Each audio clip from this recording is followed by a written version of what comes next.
કેમ છો મારા કલેજાઓ? તો તમારું સ્વાગત છે આપણા ફૂલ વ્લોગમાં. અને હું મારા ઘરેથી નીકળી ગયો હતો અને હું જતો હતો સાહિર શેખને મળવા. તો ત્યાં આપણને મળી જાય સાહિરભાઈ, મોહિદ્દીનભાઈ અને શાહનવાજભાઈ. અને હું જુનેદભાઈ ગાડીમાં બેસી ગયો ને અમારે જવાનું હતું સત્તરભાઈ ચા વાળા ચા પીવા મહેમાનને લઈ. અને અમે બસ સ્ટેન્ડ વાળા રોડેથી જતા હતા સત્તરભાઈ ચા વાળા ચા પીવા. આ બસ સ્ટેન્ડ કોણ કોણ આવેલું છે કમેન્ટ કરજો. અને અમે સત્તરભાઈ ની હોટલે પૂગી ગયા હતા અને તડકો બહુ હતો એટલે અમને લાગી ગઈ હતી પાણીની તરસ. તો પેલા જુનેદભાઈ વ્યા ગયા પાણીની બોટલ લેવા.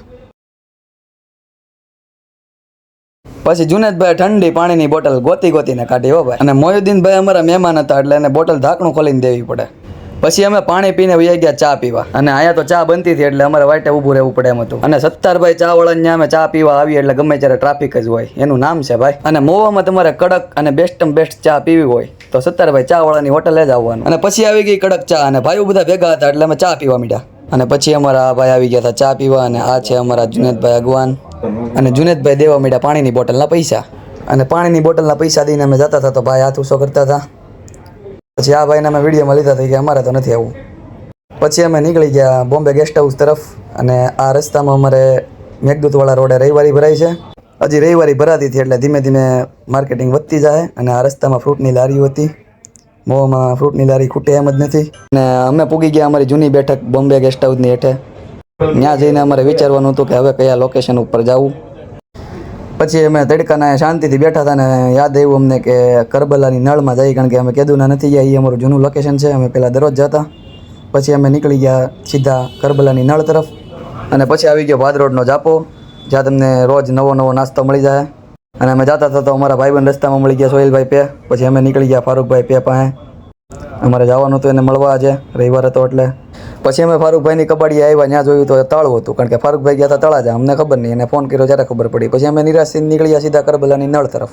અને આ રસ્તેથી અમે ગમે ત્યારે જઈએ. જુનેદભાઈને અહીંયા પૂરો ખાવો જ પડે, કારણ કે આનો માવો જુનેદભાઈને દિલમાં વસી ગયેલો છે. અને આ છે અમારા માયકપાનવાળા દાદાશાહ બાપુ, જેની યારે જુનેદભાઈ હવાણું કરતા હતા. પછી કાંઈ ફારૂકભાઈ તો મળ્યા નતા, તો એનો ટાઈગર મળી ગયો યુસુફ કલાણિયા, તો એની યારે અમે વિડીયો ઉતારી લીધો. અને હું પીતો હતો પાણીનું પાઉચ. અને પાણીનું પાઉચ પીને અમે થઈ ગયા કરબલા તરફ હાલતીના. અને અમે જતા હતા ત્યાં અમને મળી ગયા અખ્તરભાઈ ગોગદાના ભાઈ અને મોહિદ્દીનભાઈ મોવાની હસ્તીઓ હારે કરતા હતા હવાણું. જુનેદભાઈ ચોળતા હતા માવા. છે અમારું મહેકપાન.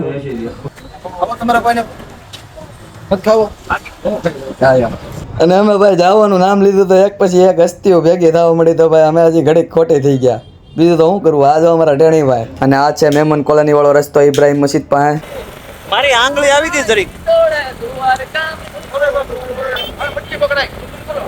તો અહીંયા બધા મચ્છી પકડતા હતા.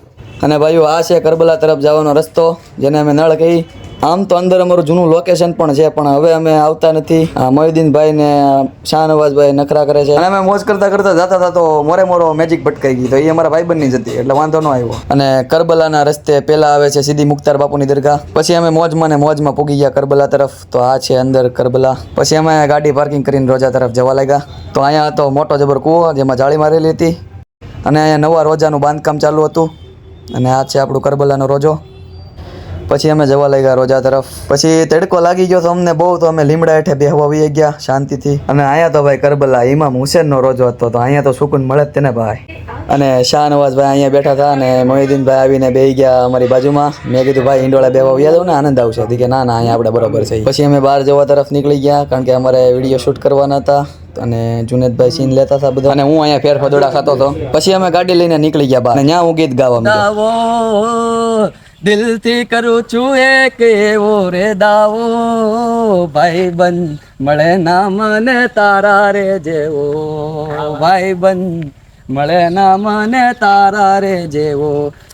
પછી અમે અહીંયા થોડુંક રીલ શૂટિંગનું કામ હતું એ પતાવવા માંડ્યા. અને પછી નીકળી ગયા અમે ખારા તરફ. અને અમારે જવાનું હતું આફતાબભાઈ પાસે. અને અમે આફતાબભાઈની દુકાને આવ્યા તો આફતાબભાઈ તો હતા નહીં, પણ આફતાબભાઈના પપ્પા બેઠા હતા. તો અમે એની મુલાકાત કરી લીધી. પછી એણે અમારી આટું મંગવી લીધું પાણી. તો અમે બધા પાણી પીવા માંડ્યા. પછી અમે આફતાબભાઈની દુકાનેથી લેવા માંડ્યા વિદાય, કારણ કે અમારે જવાનું હતું મોવા તરફ. અને જુનેદભાઈ કાઢવા માંડ્યા હતા ગાડી. અને અમારા શાહનવાજભાઈ પણ કાઢવા માંડ્યા હતા ગાડી. પછી હું બેસી ગયો જુનેદભાઈની પાછળ ગાડીમાં. અને પછી અમે બધા ભાઈઓ મોજ કરતા નીકળી ગયા મોવા તરફ. અને પછી અમે બધા ભાઈઓ મોજ કરતા જતા હતા અને રસ્તામાં આવી ગયું ITI. અહીંયા કોણ કોણ આવેલું છે કમેન્ટ કરજો. જો અમારી મોજ સારી લાગતી હોય તો લાઈક, શેર ને સબસ્ક્રાઈબ કરી દેજો. Love you કલેજાઓ.